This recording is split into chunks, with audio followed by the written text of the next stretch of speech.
Bonjour tout le monde, bienvenue sur ma chaîne YouTube et aujourd'hui on se retrouve pour une nouvelle vidéo.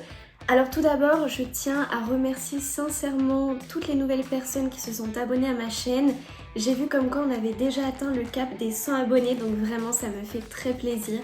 Et j'ai vu aussi que ma dernière vidéo vous a aussi beaucoup plu, donc n'hésitez pas à la voir ceux qui ne l'ont pas vue sur comment apprendre rapidement une langue, où je vous donne un peu des conseils pratiques pour apprendre une langue dans les plus brefs délais.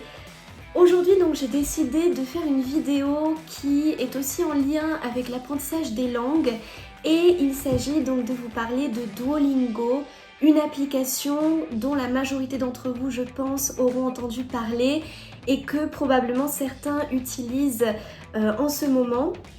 Une application mondiale des langues. Aujourd'hui, vous allez tout savoir sur Duolingo, les avantages, les inconvénients, comment utiliser l'application et on commence tout de suite.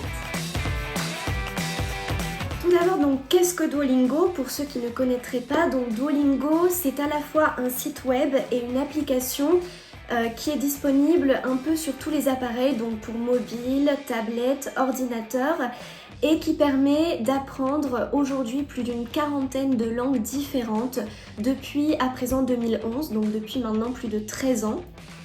Il s'agit donc d'une application qui a été créée aux États-Unis par un informaticien guatémaltèque qui s'appelle donc Luis von Ahn, qui au départ a été connu pour avoir créé la reCAPTCHA. Vous savez donc ce que vous devez remplir, les numéros, les lettres pour prouver que vous n'êtes pas un robot quand vous voulez accéder par exemple à une page internet. Désormais c'est vraiment la reCAPTCHA, quasiment toutes les pages internet l'utilisent. Et donc il est également le créateur de Duolingo, l'application mondiale des langues. Quels sont les avantages de Duolingo ? Personnellement, je suis l'une de ces personnes qui utilisent vraiment Duolingo au quotidien, à tel point que Duolingo vraiment occupe désormais un espace très important dans ma vie puisque j'y consacre quand même un certain temps pour apprendre de nouvelles langues. L'avantage pour moi qui me semble le plus important, c'est qu'il s'agit d'une application totalement gratuite, donc vraiment disponible pour tout le monde. À partir du moment où vous avez un appareil, quel qu'il soit, vous pouvez utiliser Duolingo. Installer l'application et l'utiliser gratuitement. Ensuite, vous avez aussi une offre payante qui vous permet d'accéder à certains avantages. Par exemple, l'absence de publicité ou avoir un nombre de vies illimité. Puisqu'en effet sur Duolingo, si par exemple vous faites une erreur sur une leçon, vous perdez un cœur et vous avez 5 cœurs au total et si vous n'en avez plus, eh bien vous devez attendre un certain temps, il me semble que c'est 1 heure, avant que vous puissiez à nouveau poursuivre votre expérience Duolingo. Et donc évidemment l'option payante vous offre quand même certains avantages. Mais l'option gratuite est déjà très bien et vous permet sans problème d'apprendre une langue que vous désirez. Quel est un autre avantage de Duolingo? Eh bien évidemment l'occasion de découvrir le fonctionnement de nouvelles langues, des langues qui ne sont pas seulement européennes, vous avez aussi des langues asiatiques, vous pouvez apprendre le japonais, le chinois, vous pouvez apprendre vraiment un peu des langues de tous les pays, de tous les continents, c'est très varié, vous avez vraiment le choix. Et surtout, et ça pour moi c'est vraiment un avantage qui me tient à cœur, c'est que vous pouvez apprendre de façon ludique et motivante. Pourquoi ludique et motivante? Parce que vous avez notamment un certain nombre de défis que vous pouvez réaliser, des défis individuels, donc tous les jours vous avez 3 défis à réaliser. Alors ça peut être du type par exemple avoir réalisé 2 leçons parfaites. Et si vous réalisez ces défis correctement, vous obtenez évidemment des récompenses. Alors ça peut être gagner de l'XP, de manière générale, c'est gagner en expérience et montrer au monde entier que vous avez déjà un niveau important sur Duolingo. Vous avez aussi des défis collectifs que vous pourrez réaliser en fait avec des personnes que vous aurez ajoutées en amis sur Duolingo. Alors ça peut être vos proches, ça peut être votre famille. Et là, vous allez avoir un défi assez, on va dire, plus difficile à réaliser avec plusieurs jours, un délai un petit peu plus long et une récompense plus importante. Vous avez aussi la possibilité d'obtenir des médailles. En fait, vous avez un classement. Vous jouez finalement avec d'autres joueurs et si vous avez un très bon niveau, que vraiment vous passez beaucoup de temps sur Duolingo, vous avez la possibilité d'être parmi les premiers du classement et d'obtenir donc des médailles. Alors ça va, médaille de bronze, médaille d'argent, médaille d'or, diamant. Vous avez un certain nombre de médailles pour montrer que vous avez un très bon niveau sur Duolingo. Et j'en passe, vous avez aussi la possibilité de gagner des badges tous les mois, un nouveau badge après avoir réalisé 30 défis parfaitement.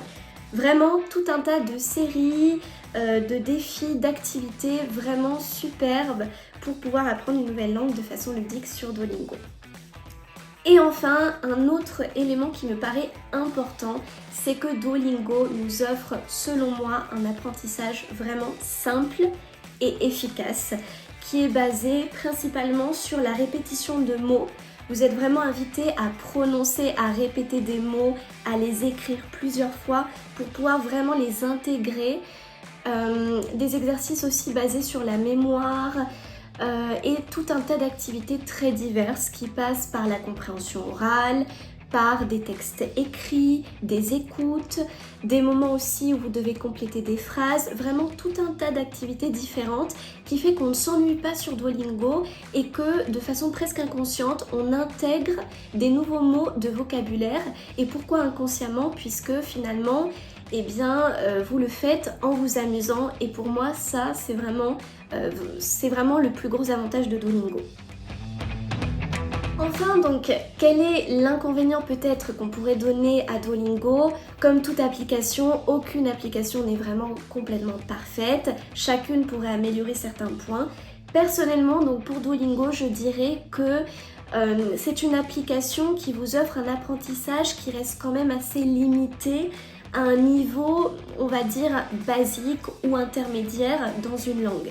Si vous souhaitez vraiment devenir bilingue, ou vous professionnaliser, devenir expert dans une langue, je ne vous conseillerais pas forcément Duolingo. Duolingo, c'est surtout bien pour des personnes qui vraiment apprennent une langue pour la première fois, qui s'initient dans l'apprentissage d'une langue, qui sont en phase de découverte et qui aimeraient, disons, avoir une base dans une langue. Grâce à Duolingo, vous serez capable d'avoir un certain nombre de vocabulaire, de pouvoir vous exprimer, d'échanger, mais de manière quand même simple. Puisque l'idée, c'est vraiment de commencer à partir de zéro, avec vraiment des mots de base, et petit à petit, d'une unité à l'autre, passer à un niveau un petit peu plus difficile, mais qui reste quand même relativement simple par rapport au niveau bilingue. Qu'est-ce qu'on pourrait dire donc sur Duolingo? Duolingo, c'est vraiment une application très très simple à utiliser qui permet d'apprendre du nouveau vocabulaire n'importe où, n'importe quand. Que vous soyez à l'aéroport, dans un bus, dans une file d'attente, l'avantage c'est qu'en 2 clics, vous avez l'application. Vous pouvez aussi l'utiliser sans son. Et ça, c'est vraiment un gros avantage parce qu'il y a des moments où peut-être dans un transport, vous ne pouvez pas forcément mettre le son, vous le coupez et vous pouvez quand même apprendre à travers d'autres exercices qui vous sont proposés. Donc vraiment, c'est superbe pour apprendre. Le secret, encore une fois, c'est d'apprendre régulièrement. Je connais beaucoup de personnes qui, comme moi, tous les jours font un petit peu, alors ça peut être juste 5 minutes, 10 minutes, mais finalement, chaque jour, vous apprenez de nouveaux mots, vous finissez par les intégrer. Et inconsciemment, peut-être qu'à la fin du mois, vous serez déjà capable de formuler des phrases qui restent quand même simples, mais de formuler des phrases dans une langue qui, avant, vous était complètement étrangère. Et encore une fois, une application qui est gratuite, donc vraiment un gros avantage, et qui permet donc de se familiariser avec l'univers complexe mais passionnant des langues. Donc voilà, cette vidéo est à présent terminée, j'espère qu'elle vous aura plu et qu'elle vous aura peut-être appris certaines choses sur Duolingo, notamment pour ceux qui ne connaissaient pas l'application. Donc vraiment, pour ceux qui veulent apprendre des langues, surtout pour la première fois, je vous invite vraiment à y jeter un coup d'œil, c'est vraiment superbe. Et n'hésitez pas donc à laisser des commentaires si la vidéo vous a plu et on se retrouve pour une prochaine vidéo. Ciao ciao!